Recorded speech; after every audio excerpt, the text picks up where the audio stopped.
Welcome to Origination Overload. Thank you for the 600 subscribers. I am stoked. Anyways, today we are going to talk about the top 10 music albums that influenced my taste in music. And I used to love discovering and searching for new music, but I must be honest that the last couple of years I have just been listening to old music and I haven't really been discovering anything new. I also recently bought myself a game console, and I used to love playing computer games, but now it's just not hitting the way it used to. I did some research on the topic, and a lot of it has to do with dopamine. Your brain just doesn't produce as much dopamine as it used to, so maybe things you would enjoy nowadays just don't really cut it like they did back in the day. You just maybe not even enjoying them that much. But that's a whole nother story. We'll get into that another time. So let's start with the top 10. Number 1. Okay, this isn't in an order from my best to worst. This is an order of how I found the music. So number 1 is Nirvana's Live in New York. I remember going to the music store with my mom, and there was a display of top 10 albums at that time. And these were these were cassette tape decks. Yeah, my mom bought herself an album, and my mom bought me Nirvana's Live in New York. It was a very popular album at that time. I just liked the emotion in the guy's voice. It was very raw. There was just something kind of, I don't know, backwards about it, or country, or kind of like, it's got the sound like he comes from the middle of nowhere, and he sings with so much emotion. So yeah, that was the first album which I got into. And by the way, the ones that stood out for me on Live in New York were Come As You Are and Oh Me. And the second album, which was the other album my mom bought that day, which was U2's Zooropa album. This album fascinated me because I was very familiar with what guitars and drums and bass were, but there were so many sounds on this album which I just had no idea what it was. It just sounded really interesting. So this was, I guess, me kind of hearing all these new interesting electronic sounds. The songs that stuck out for me were Lemon and Daddy's Gonna Pay for Your Crashed Car. The next album is Soft Cell's Non-Stop Erotic Cabaret.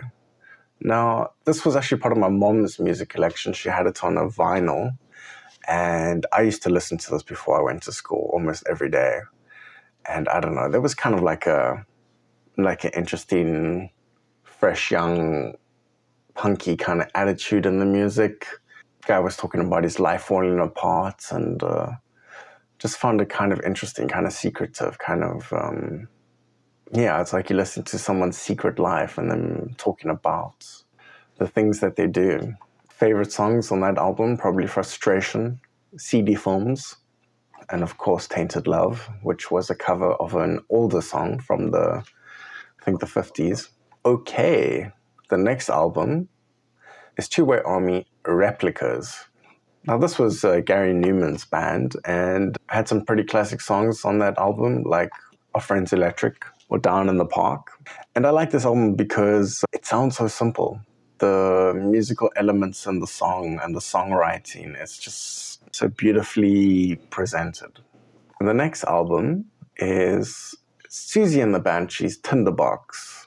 The songwriting in this album is amazing, and her voice is pretty haunting. It's just something very colorful about this album. I don't know how to explain it. You just have to hear it for yourself. The next album, Depeche Mode's Broken Frame. Wow, what a cute album. Sounds so innocent. Sounds so, I guess, again, I'm talking about something that sounds simple and basic, but it really wasn't. Great album. Favorite songs, probably Monument, My Secret Garden, and See You.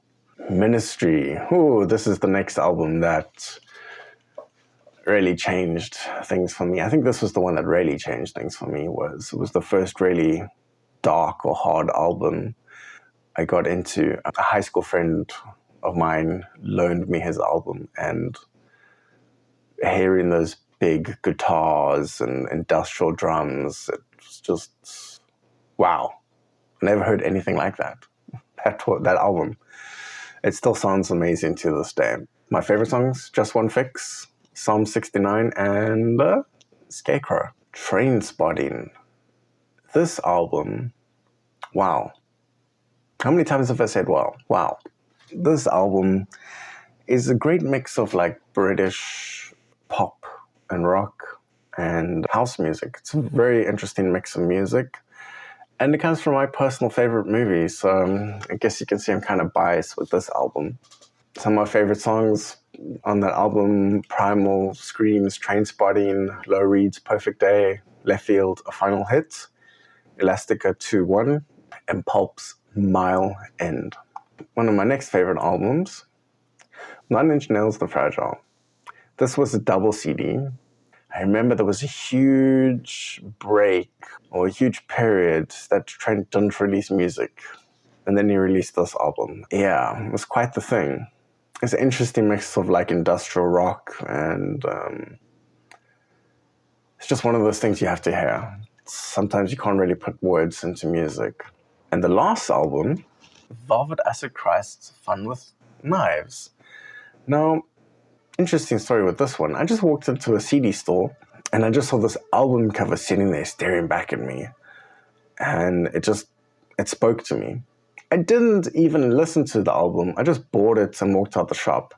And wow, that was a great decision because that album, that was really the turning point, I think, for me to really get into that scene, industrial EBM music, and just, yeah. Super dark, super layered, so many subliminal messages in that album. It's a masterpiece. It's a masterpiece. But of course, there were a lot of albums which I couldn't include on this list. Some of the ones which also had a huge influence on me was Marilyn Manson's Antichrist Superstar, super raw, super great songwriting. Also, Deftones' Adrenaline. I guess that was me getting into new metal. There was also Ortek's Incubala album, which, what do you call that? Intelligent dance music? I don't know. Kind of abstract, kind of broken break beats, super futuristic. Yeah, nothing really sounds like that. And then I got into dubstep music. And I don't mean the American like bro step. I mean kind of the deep, dark, moody UK dubstep, which that I got super into that for a while. And I used to go to a lot of parties and dance to that music. Made quite a lot of dubstep myself. So yeah. Last mention would probably be Download and Kevin Key from Skinny Puppy. Super interesting music, super layered, super psychedelic. So yeah, that is my list of music that's changed my taste in music. And I'm going to have links underneath the video of all the songs I would recommend you take a listen to. And hopefully you dig it. And hopefully you discover some new music. Thanks for watching. Ciao!